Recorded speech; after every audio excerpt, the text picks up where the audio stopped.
Capítulo 16.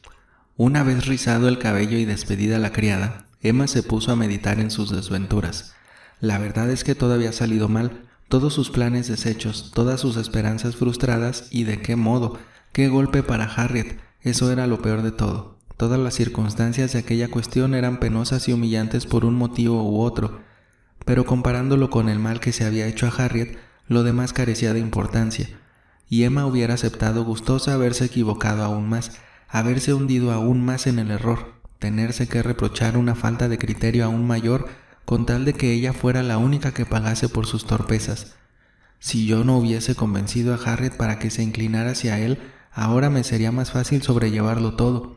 Él quizás hubiera redoblado sus pretensiones respecto a mí, pero pobre Harriet. ¿Cómo podía haber estado tan ciega? Y él aseguraba que nunca había pensado seriamente en Harriet, nunca. Intentó recapitular lo ocurrido en aquellas semanas, pero todo lo veía confuso. Supuso que tenía una idea fija y que había hecho que todo lo demás se acomodara a su prejuicio. Sin embargo, el modo de comportarse del señor Elton forzosamente tenía que haber sido ambiguo, incierto, poco claro, o de lo contrario ella no hubiera podido equivocarse tanto. El cuadro, cómo se había interesado por aquel cuadro, y la charada, y 100 detalles más, todos parecían apuntar tan claramente a Harriet. Desde luego que la charada con aquello del ingenio, aunque por otra parte lo de los dulces ojos, el hecho era que aquello podía decirse de cualquiera, era un embrollo de mal gusto y sin gracia. ¿Quién hubiera podido sacar algo en claro de aquella tontería tan insípida? Claro está que a menudo, sobre todo últimamente, Emma había notado que sus modales para con ella eran innecesariamente galantes, pero lo había considerado como una rareza suya, como una de sus exageraciones, una muestra más de su falta de tacto, de buen gusto, una prueba más de que no siempre había alternación con la mejor sociedad, que a pesar de lo cortés de su trato a veces ignoraba lo que era la verdadera distinción, pero hasta aquel mismo día nunca ni por un momento había imaginado que todo aquello significaba algo más que un respeto agradecido como amiga de Harriet. Debía al señor Knightley el primer vislumbre de la verdadera situación, la primera noticia de que aquello era posible. Era innegable que ambos hermanos tenían el juicio muy dato. Recordaba que el señor Knightley le había dicho en cierta ocasión acerca del señor Elton la prudencia que le había aconsejado, la seguridad que tenía de que el señor Elton no renunciaría a una boda ventajosa, y Emma se sonrojaba al pensar que aquellas opiniones demostraban un conocimiento mucho mayor del carácter de aquella persona que a lo que ella había llegado. Era algo terriblemente mortificante, pero el señor Elton en muchos aspectos demostraba ser todo lo contrario de lo que ella había creído, orgulloso, arrogante, lleno de vanidad, muy convencido de sus propias excelencias y muy poco preocupado por los sentimientos de los demás. Contrariamente a lo que suele ocurrir, el señor Elton, al querer rendir homenaje a Emma, había perdido toda estimación ante los ojos de la joven. Su declaración de amor y sus proposiciones no le sirvieron de nada. Ella no se sintió halagada por esta predilección y sus pretensiones le ofendieron. El señor Elton quería hacer una boda ventajosa y tenía el atrevimiento de poner los ojos en ella, de fingir que estaba enamorado, pero de lo que estaba totalmente segura es de que su decepción no sería muy profunda. Ni había por qué preocuparse por ella. Ni en sus palabras ni en su manera de actuar había verdadero afecto. Gran abundancia de suspiros y de palabras bonitas, pero Emma apenas podía concebir expresiones, un tono de voz que tuviesen menos que ver con el amor verdadero. No tenía por qué preocuparse por compadecerle. Lo único que él quería era medrar y enriquecerse, y si la señorita Woodhouse de Hartfield, la heredera de 30,000 libras anuales de renta, no era tan fácil de conseguir como él había imaginado, no tardaría en probar fortuna con otra joven que solo tuviera 20,000 o 10,000. Pero que él hablara de que Emma le había alentado, que le supusiera enterada de sus intenciones, aceptando sus deferencias, en resumen, consintiendo en casarse con él, eso significaba que creía que ambos eran iguales en posición social y en inteligencia, que miraba por encima del hombro a su amiga, distinguiendo cuidadosamente entre las categorías sociales que estaban por debajo de la suya, y que era tan ciego para todo lo que estaba por encima de él como para imaginarse que por poner los ojos en ella no era ningún atrevimiento excesivo. En fin, era algo indignante. Tal vez no tenía derecho a esperar que él comprendiera el abismo que le separaba en talento natural y en delicadezas de espíritu. La simple ausencia de esta igualdad impedía que se diera cuenta de ello, pero lo que sí debía saber era que en fortuna y en posición social ella estaba muy por encima. Debía saber que los Woodhouse, que procedían de la rama segundona de una antiquísima familia, se hallaban instalados en Hartfield desde hacía varias generaciones, y que los Elton no eran nadie.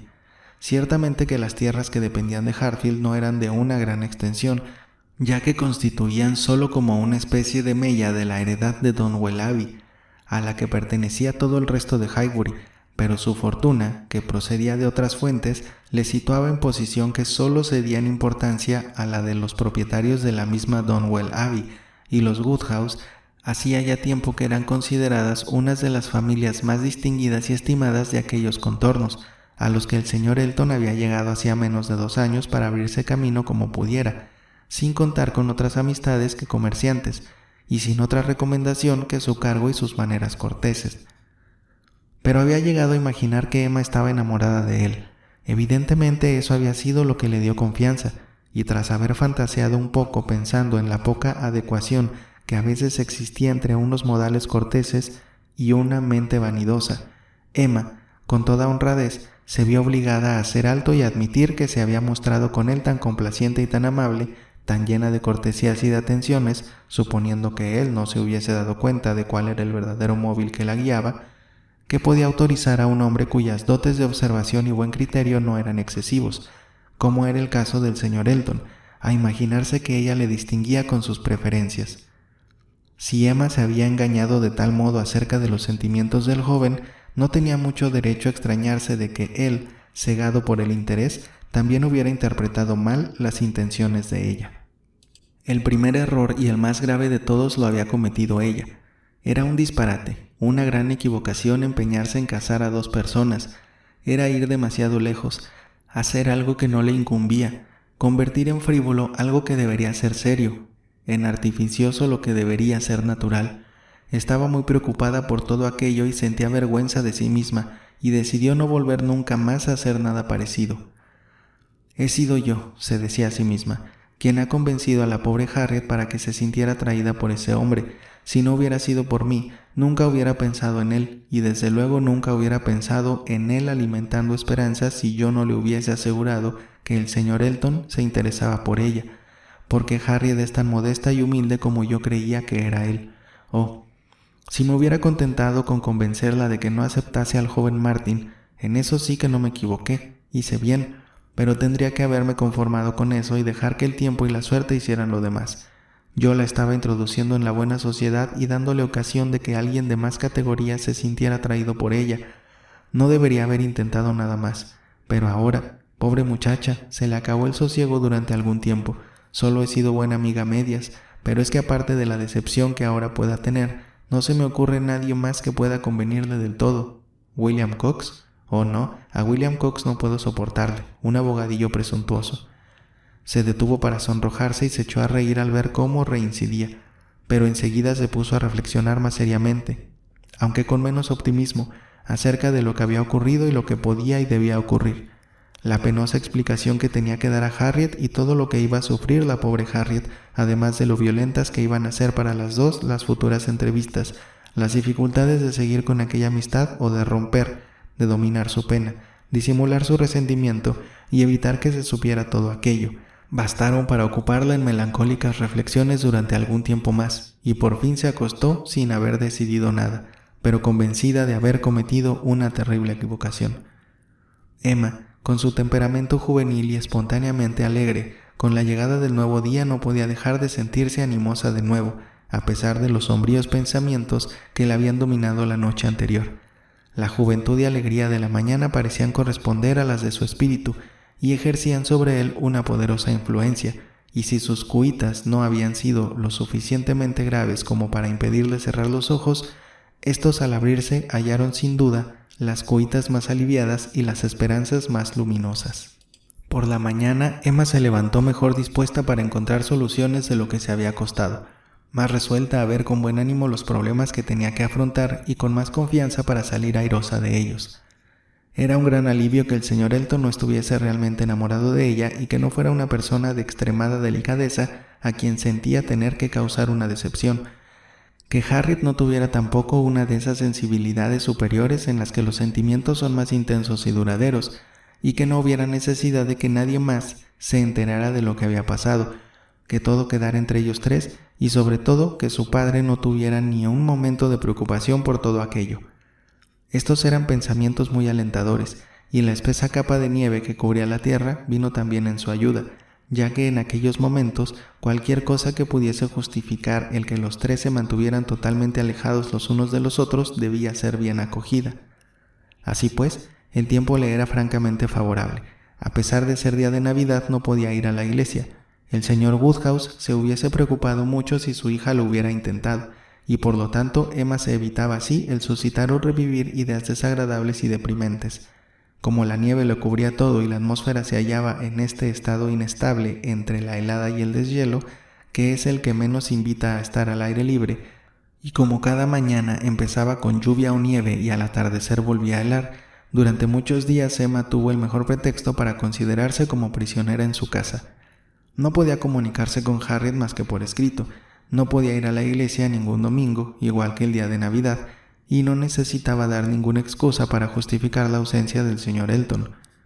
El tiempo que hacía explicaba perfectamente que todo el mundo se encerrara en su casa, y aunque Emma confiaba, y casi estaba segura de ello, que el señor Elton se consolaría con el trato de alguna otra persona, era muy tranquilizador ver que su padre se hallaba tan convencido de que el vicario no se movía de su casa y de que era demasiado prudente para exponerse a salir, y oírle decir al señor Knightley, a quien ningún tiempo podía impedir que le visitara: «Ah, señor Knightley, ¿por qué no se queda usted en su casa como el pobre señor Elton?». Aquellos días de reclusión fueron muy gratos para todos, excepto para Emma, que seguía con sus íntimas vacilaciones, ya que este tipo de vida era muy del agrado de su cuñado, cuyo estado de ánimo era siempre de gran importancia para los que le rodeaban. El señor Knightley, además de haber dejado todo su mal humor en Randalls, durante el resto de su estancia en Hartfield no había dejado de mostrarse amable y contento. Estaba siempre lleno de cordialidad y de deferencias, y hablaba bien de todo el mundo, pero a pesar de sus esperanzas optimistas y del alivio que le proporcionaba aquella tregua, Emma se sentía amenazada por la idea de que tarde o temprano tendría que dar una explicación a Harriet, y ello hacía imposible que la joven se sentía totalmente tranquila.